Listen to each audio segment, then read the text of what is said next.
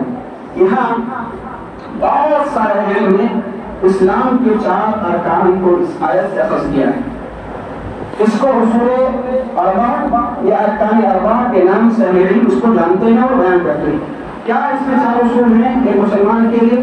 الا الذین آمنوا, آمنوا کا معنی ہے علموا, ایمان لایا علم کی بنیاد پر, سیکھ کر کے, پڑھ کر کے, سمجھ کر کے ایمان لایا, علم حاصل کیا, اللہ کو جانا, اللہ کے دین کو جانا, نبی کے صفات کو جانا, نبی کو پہچانا, اور یہی چیز اصول ثلاثہ ہے, اللہ کی معرفت, دین کی معرفت اور اللہ کے رسول کی معرفت. اسی کا نام اصول ثلاثہ ہے.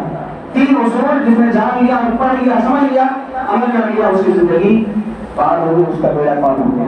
اور یہاں کیا کہا الا الذین آمنوا, ایمان لایا یعنی علم سیکھا, علم کی بنیاد پر وہ اپنے آپ کو کہتا ہے موحد و توحید والا ہوں, اللہ رب العالمین کے کلمے کی میں سربلندی کے لیے دنیا میں آیا ہوں, وہ عمل کرتا ہے. آمنا, اور دوسری چیز کیا ہے وعملوا الصالحات, نیک عمل کیا, اور عمل کا ہے میرے بھائیوں علم کے بعد ہے. فَفَعَلَ أَنَّهُ لَا إِلَهَ إِلَّا اللَّهُ, پھر جانو کہ وہ اللہ ہے, اس کے سوا کوئی معبود برحق نہیں ہے. یعنی پہلے علم ہے, عبادت سے پہلے علم ہے, عمل سے پہلے علم ہے. ہمارے بہت سارے بھائی آپ دیکھیں قریہ بستی چکر لگاتے ہیں, اور ایسے لوگ رہتے ہیں جن کو نمازوں کا طریقہ نہیں معلوم, سنت کیا ہے وہ نہیں پتا, نمازوں کی کیفیات کیا ہے وہ نہیں پتا, ارکان کیا ہے, سنت کیا ہے, مستحبات کیا ہے, نہیں پتا, تبھی ان کے لیے مدد پڑے. میرے بھائی علم سیکھنا ہے, پھر عمل کرنا ہے, اس کے بعد کا وتواصوا بالحق, علم سیکھو, عمل کرو, پھر حق کی تلقین کرو, پھر تبلیغ ہے. علم, عمل, پھر تبلیغ ہے.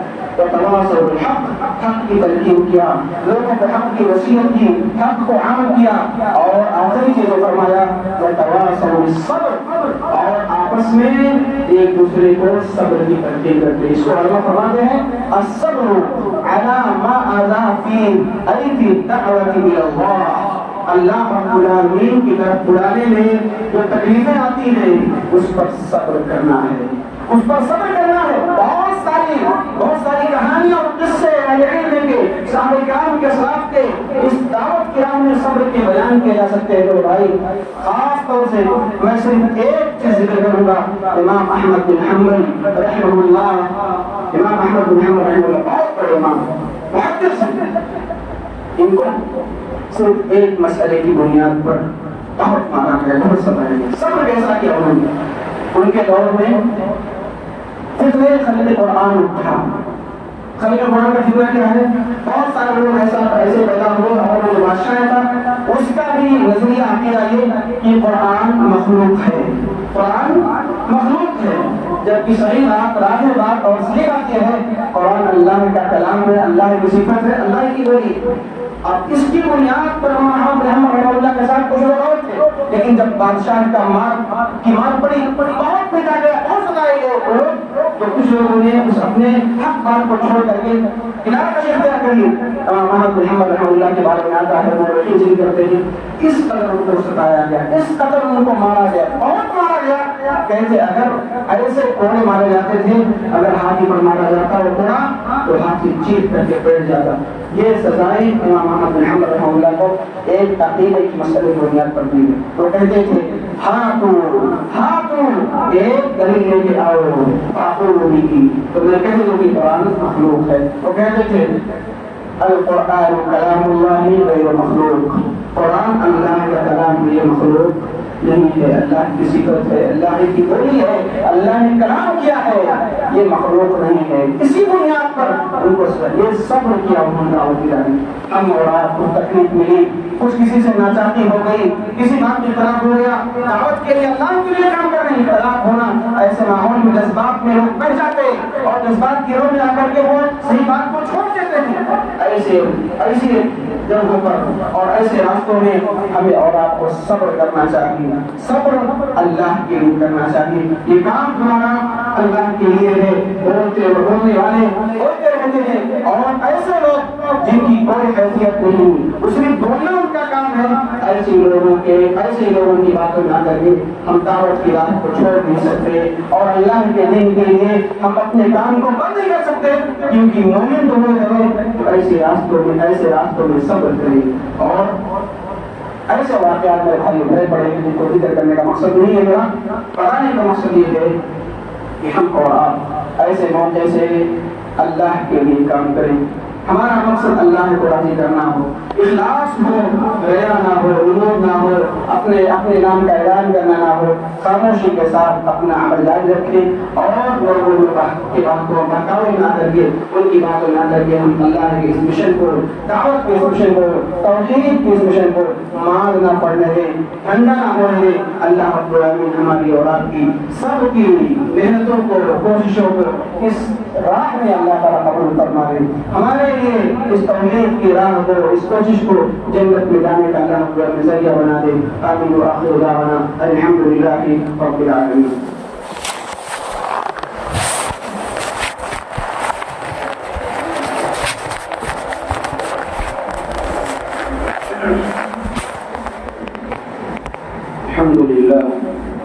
الحمد لله نحمده ونستعينه ونستغفره ونعوذ بالله من شرور أنفسنا ومن سيئات أعمالنا، من يهده الله فلا مضل له ومن يضلل فلا هادي له، وأشهد أن لا إله إلا الله وحده لا شريك له، وأشهد أن محمدا عبده ورسوله. أما بعد فإن خير الحديث كتاب الله، وخير الهدي هدي محمد صلى الله عليه وسلم، وشر الأمور محدثاتها، وكل محدثة بدعة، وكل بدعة ضلالة، وكل ضلالة في النار. إن الله وملائكته يصلون على النبي، يا أيها الذين آمنوا صلوا عليه وسلموا تسليما. اللهم صل على محمد وعلى آل محمد كما صليت على إبراهيم وعلى آل إبراهيم إنك حميد مجيد. اللهم بارك على محمد وعلى آل محمد كما باركت على إبراهيم وعلى آل إبراهيم إنك حميد مجيد. عباد الله يرحمكم الله، إن الله يأمر بالعدل والإحسان وإيتاء ذي القربى وينهى عن الفحشاء والمنكر والبغي يعظكم لعلكم تذكرون. ولذكر الله تعالى أولى وصلوا وتموا أكبر، والله يعلم ما تصنعون.